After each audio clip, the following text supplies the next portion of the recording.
il était gamin en Lituanie, il pliait et repliait pour tuer le temps. Mais ce n'était pas qu'un jeu d'enfant. Donc on a une autre petite lampe. Arturas a fait de ce don le métier de son exil normand. Ce qu'on imagine tout de suite quand on dit l'origami, c'est quelque chose de très figuratif, ce qu'on a d'habitude de voir, les petits animaux ou des fleurs, mais il n'y a pas que ça. Mais ça n'a rien de lituanien. Pas vraiment.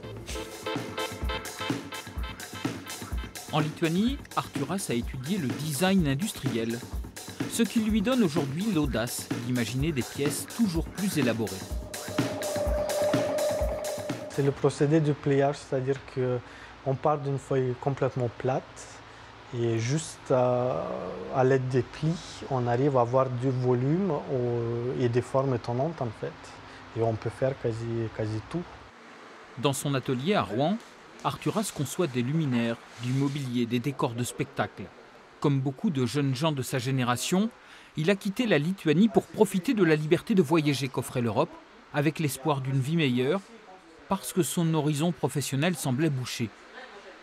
Après 11 années passées en France, la vie de tous les jours se charge de lui rappeler son origine au hasard d'une conversation avec un client, un voisin.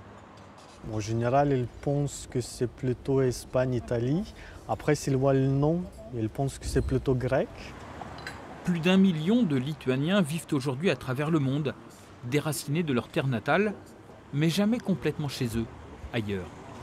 C'est quasi tout le monde de l'immigration qui ont ce sentiment-là, c'est-à-dire que je ne peux pas dire que je suis français, mais même pour dire question que je suis à 100% lituanien, là aujourd'hui je peux plus dire parce que voilà, il y a quand même une certaine rupture qui a été faite, même si je vais retourner. Et en fait c'est pareil aux yeux des Lituaniens ou des Français, c'est-à-dire je suis entre les deux. De son pays, Arturas a conservé une langue et cet art du pliage, hérité de l'enfance.